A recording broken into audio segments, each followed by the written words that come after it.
Good afternoon. 100 years ago, to the month, on this land, the building we know as Hedrick Hall, just out here, was being readied for classes to begin in the fall of 1925. Relocating from the home of its founding in Newton in Catawba County, North Carolina, Catawba College was experiencing a new beginning in its new home here on this very land.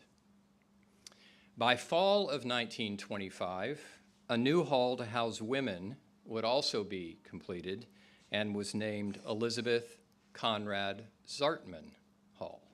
You know it as BZ today. It is reported that people spoke of the college aborning again. Catawba, conceived in 1949 and founded in 1851, was being reborn in 1925, right here on this land.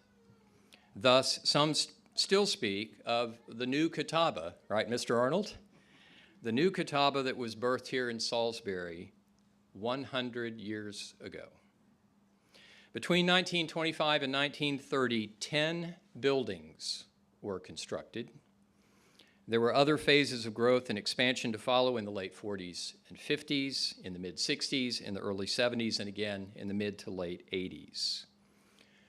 Those who stood then where we stand today enabled the college's ideal, scholarship with character and culture for service, to be advanced by their vision, their generosity, and their diligence. We are the beneficiaries of their service to Catawba College. So today, we're privileged to be a part of another historic expansion of the college, providing new and renewed spaces for students to live, learn, and play. As we commence the nearly $90 million of construction, we are determined to provide well for our students, to carry on our work as a living and learning laboratory for environmental education, and to create beautiful spaces in the natural and built environment that is our campus home. I note we are doing this without any debt. Let that sink in. We're pursuing design and standards that place us on the leading edge of conservation, energy efficiencies, and sustainable practices. And we want students and all who come to campus to love the vibe of the place. Now, I feel reasonably certain that 100 years from now, none of us will be here. I'm also reasonably certain that over the next 100 years, the lives of thousands of students will be impacted for the good by the work begun here today and completed over the next months and years. I'm very grateful that we all get to be a part of this. Thank you all for joining us on this occasion. I appreciate our elected and government officials who've joined us here today.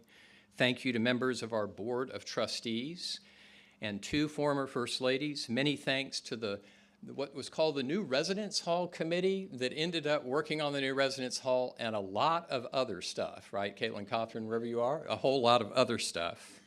Thank you all for your work to bring us to this place, and thank you to our partners at Little, Edifice, Page, Balfour Beatty, CMTA, RMI, and Brailsford and Dunleavy. You'll get to hear from representatives of those groups in just a moment.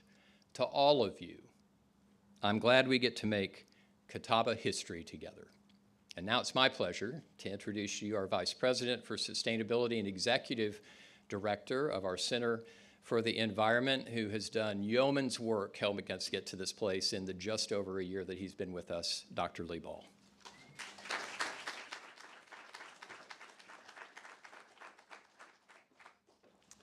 All right, good afternoon, everyone. It is a real pleasure to be here at this point in time, and I really do want to make sure that we thank Caitlin and really the students that were part of many different meetings where we asked your feedback, and you know the meeting schedule was pretty relentless. thanks to all the faculty and staff that engaged and all of our leadership, President Nelson, the Board of Trustees, and then everyone else, because it has truly taken a village approach to integrate all of these really good ideas. This is a transformational time for the college, and we're really committed to utilizing these projects in a way that so we can all learn from them, our students, faculty and staff, and our community partners as well. We feel like that this is going to have a tremendous impact, not only on our campus, but on the city of Salisbury, Rowan County, our region, and really our nation. And this is something that is not happening a lot in higher ed at the moment.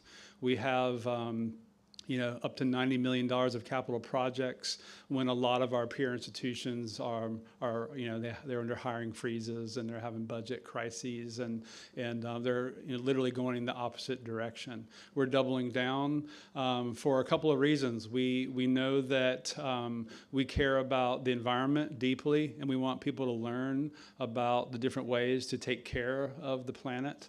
But we also understand that these are truly investments in not just the campus but our community, and it makes really good financial sense to do what we're doing. So we're looking at certainly the long-term benefits of making these investments. We're all going to experience some, like Barbara said, some controlled chaos for many months to come, and it is something that we're gonna get through this together. And it's thanks for all the patience leading up to this. We're gonna need a whole lot more to get to the other side of these 4 significant projects that we're embarking on. If you haven't already noticed, when you go outside, listen to the hum that's kind of in the background. That hum is the district energy system, what we're calling part of our energy modernization project. And those are the wells that are being drilled in Frockfield, 2 well drilling rigs, and a third supposed to arrive potentially tomorrow to accelerate the process. If you haven't been to Frockfield, just know a couple things. It's not going to look like that forever. If you remember what the library looked like this time last year. All right. If you remember what the library looks like, we'll return Frockfield to its nice grassy lawn. So the project right here obviously is underway. The Smokestack project and the Stanback Residence Hall are getting started very soon in the coming weeks. If any of you have any questions about what's going on, feel free to reach out to us. We'd love to talk to you about all the details that have gone into this work. And again, the last thing I will say, we're just getting started, but our partners that have been working with us on these projects are just phenomenal. Thank you so much for just showing up every day and pushing us and asking us the difficult questions and really all of your brilliant ideas. We certainly have come together and come up with some amazing ideas that is going to contribute to just generations of students that are going to be here at Catawba College. So thank you so much for being here. And I know that kind of few of us are between here, us, and you all, and the rest of the refreshments. So I'm going to pass it to our good friend Jeff Turner, the president of Brailsford and Dunleavy, who have really helped us keep all of this on the rails. Thank you. A little smaller. I don't want to lose that.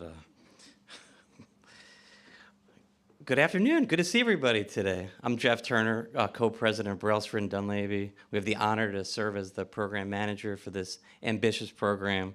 I was thinking on my drive over today, we've only really been involved with this project for a year, and look how much has been done. And about a year ago, I had breakfast with President Nelson, and he said, "Let's meet at the Palm." And I said, "The Palm Steakhouse is open for breakfast?" But I go to the Palm, and I said, "I'm here for Catawba College," and there's this room in the back. And they were having a recruiting event, but I was in the wrong place, and everybody was so hospitable and friendly. And I said, "Where's the president?" He said, "He's not here." And he was outside waiting for me for breakfast outside. That's what this place is. It's a very, very special place. I think about it with 3 C's: community, care, and culture. At B&D, it's more than just a building. You're going to hear about that today. It's about the sense of place. It's about the purpose for the students. And when we start our projects, we talk about the why, not just about the bricks and sticks, but why are we doing this? And I remember we had a visioning session, and Monica and the president and everybody talked about how wonderful this place is in terms of how caring it is. Caring in the fact that everybody knows your name, that the story they were telling me about how if you missed a class, the faculty worried about you. Where does that happen anymore in America?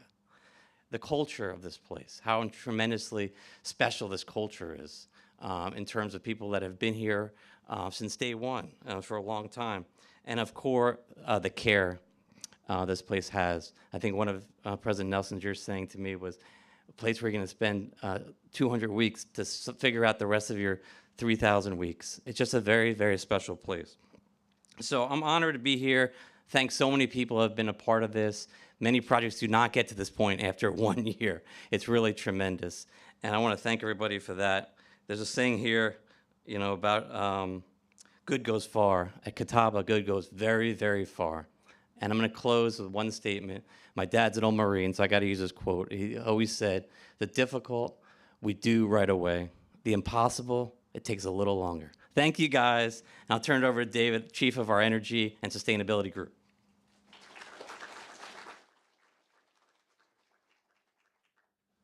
All right, I got talking points so I don't go over, but so first of all, I'm Dave Carlscott. I'm the leader of our energy and sustainability practice at Brailsford and Dunleavy, and I've known Lee now for about a decade. We first met at a Harvard executive leadership course in Boston, kind of learning about sustainability and thinking big. And we've had an ongoing conversation really about what does really advanced sustainability look like at a higher education campus. You know, and so it's not just making a great building or, you know, the butterfly gardens, but it's really about, you know, not only doing the right thing, but showing the world how to do the right thing, because it's not enough for higher ed to change, but it's really higher ed to be a catalyst for the world. So I've had the pleasure of leading the District Energy and Modernization Project, which basically consists of poking a bunch of holes in your soccer field, 600 feet deep, and running water through pipes to the buildings, which kind of doesn't sound all that exciting, except for the fact that it will eliminate fossil fuels from the campus for heating, and it will also provide cooling for the campus.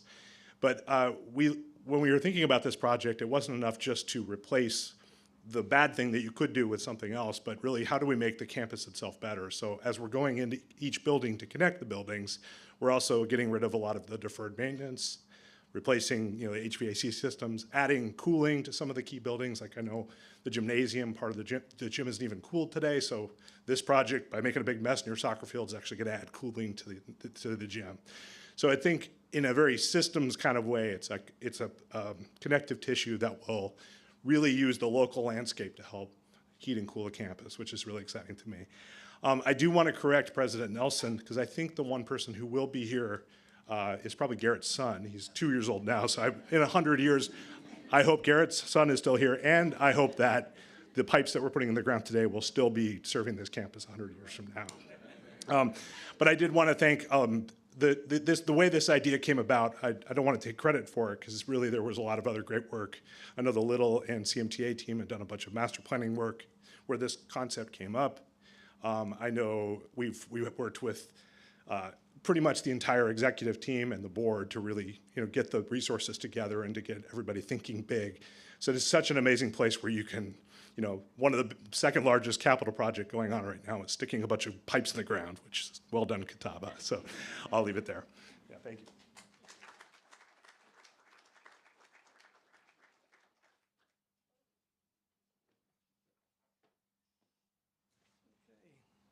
Hello, everybody. My name is Mark Warner. I'm a design director with Page Architects and Engineers, and I'm the representative of I'll call it the design and build team.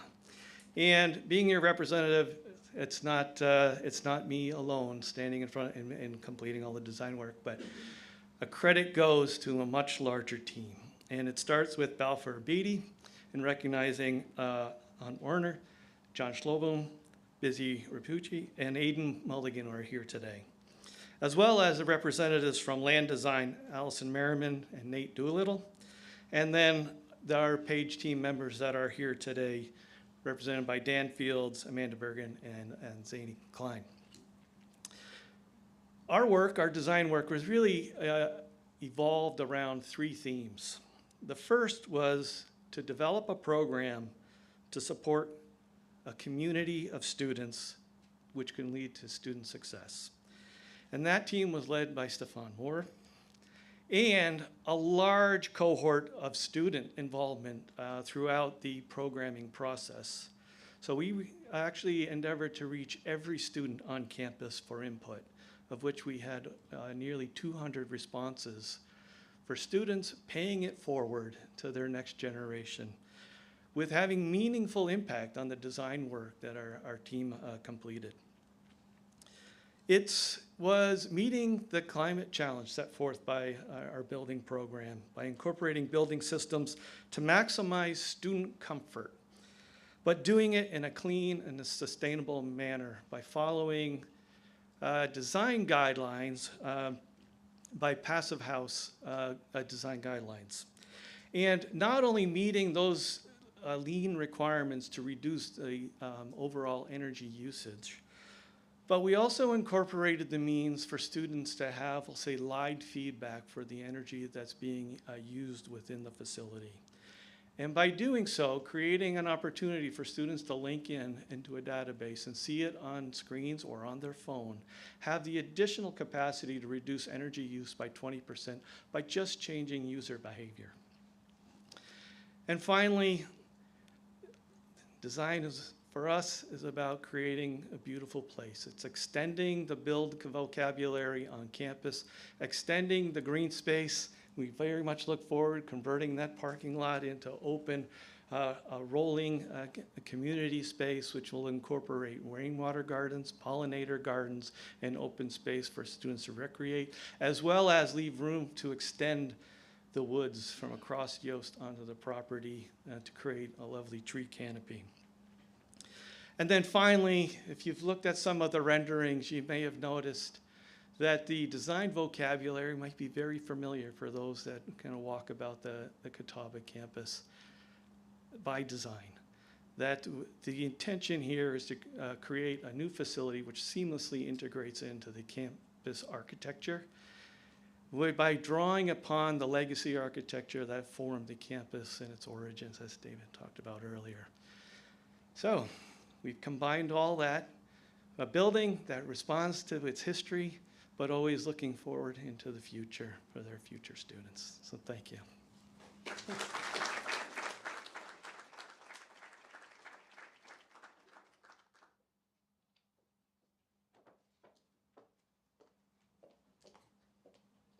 Okay. Hello, everyone. My name is Abigail Allen, and I'm an architect with Little Diversified, and I'm representing a few folks today, in addition to Catawba and the B&D team, the Edifice team, CMTA as well. And we have the privilege to share with you just a little bit about 3 projects that we have the fortunate opportunity to be working on here at Catawba College. So I'm going to start by talking about the first 2, Salisbury Rowan and Stanback Hall. Some of you may have lived in them at some point. They're 2 of the largest residence halls here on campus and some of the oldest ones, the ones that were built in that 1925 to 1935 time period. These buildings are historic. They're beautiful. They're a lot of what you think of when you think Catawba, that quintessential look, that folded texture of history. And they're almost 100 years old. Shocking. And like any building from that age, they're going to have a little wear and tear, a little love, and that's where we come in. We are going to help transform those buildings with Catawba and some incredibly generous donations to bring them new life.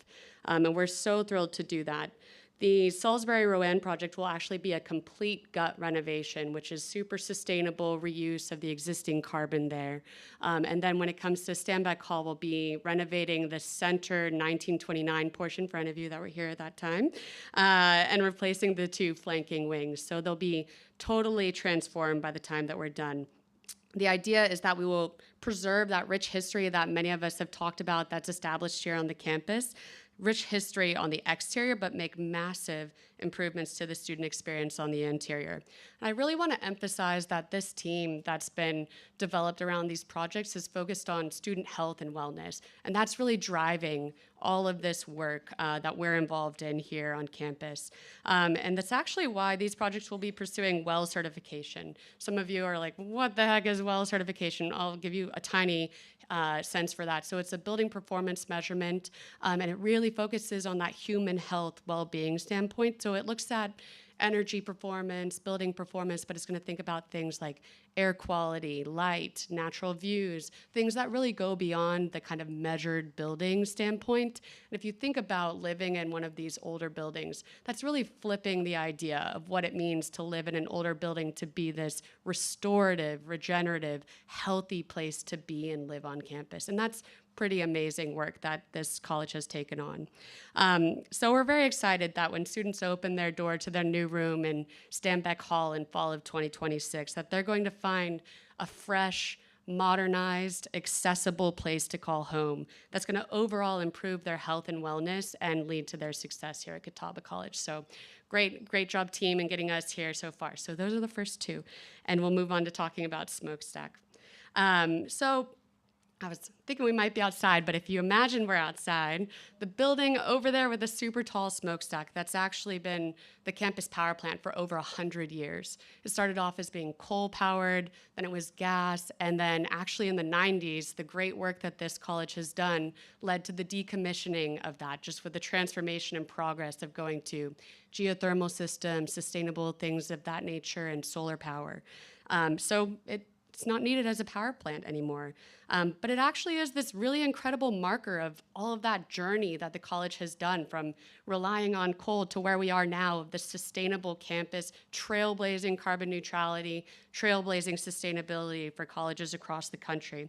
And the college came to us with this incredible poetic idea of adaptive reuse a few years ago.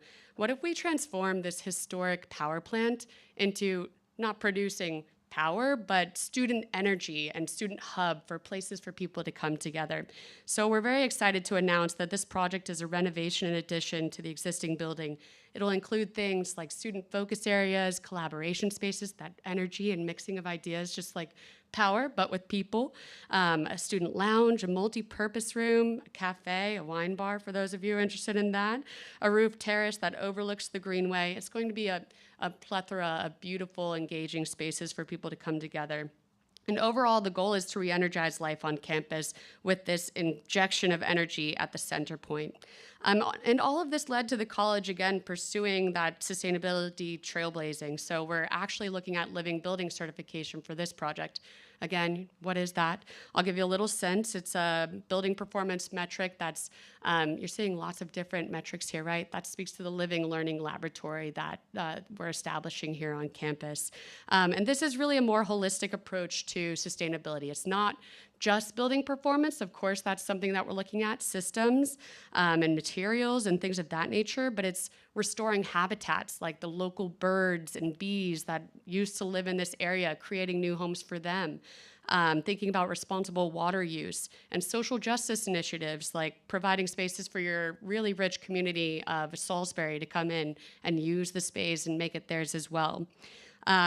And this would actually be the first living building project in the state, and I think one of the very few in the entire world. So we're very excited about this project as well.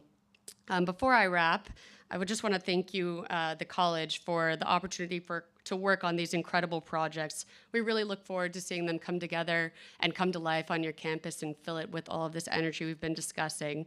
And also want to thank you for the relationship we've formed over the years of working together and that sharpening of, you were speaking to it, Lee, earlier, of just each other, pushing each other forward, inspiring the regenerative and sustainable work that we're all really passionate about. So thank you.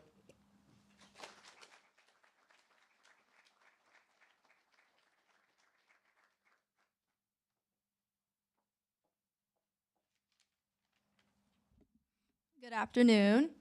My name is Caitlin Cothran, and I serve as the student body president here at Catawba College. And this year, I also had the privilege of serving as a member of the design committee for the new residence hall. In committee meetings, I conveyed what students would like to see in the new residence hall, such as single occupancy rooms and study spaces.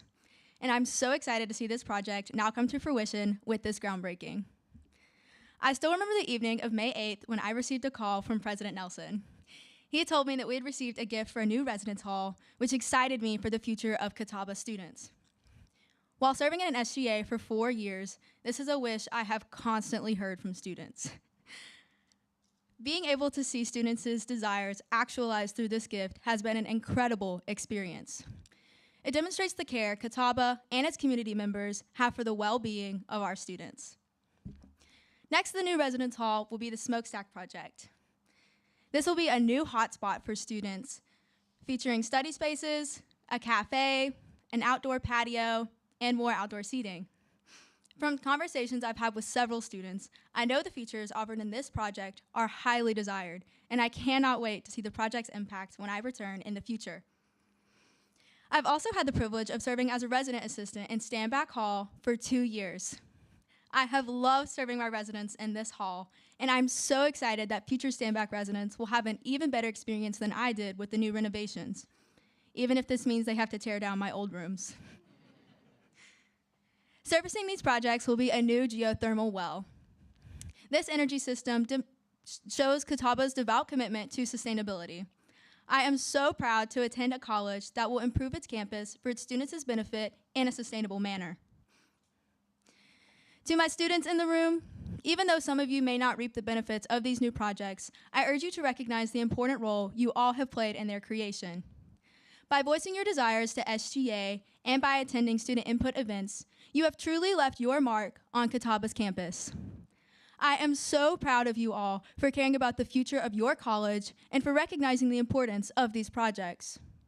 The new residence hall, the Smokestack project, the Stanback renovations, and the new geothermal well will all undoubtedly improve Catawba's reputation. This will make your degree worth more than it already is, so your input has truly been an investment in your future, and I cannot thank you all enough.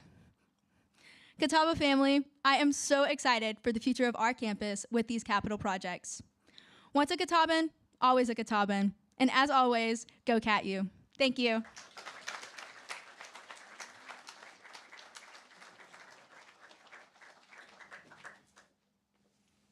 Notre Dame Law School will be lucky to have you. That's where she's going, by the way. If you want to keep up, and I hope you do, just Google Catawba College Capital Projects or catawba.edu/capital projects, and you'll see updates all the time to what's happening on these projects. So I hope you'll keep up there. And a couple of remarks. Caitlin just mentioned it, but I'm proud, not surprised, but proud at the way our students who will never get to live in these halls or enjoy them as students have kind of selflessly helped us in charrettes, gatherings, giving input to help us design what our students really need as well as want. So I know you're not surprised, Gary, right, that our students would be that way, but I need to note it. And we're proud of you all who have helped us to get to the place that we are. I also have to say, let it sink in, $90 million worth of investment. That matters for this community, for this region, for this campus, and no debt. We're grateful. It has also, I hope you see, afforded us the possibility to work with architectural firms and builders and partners and engineers who are the very best in the country and in the world. And this college deserves that. And to those who have given so generously to these projects, you have afforded us that opportunity.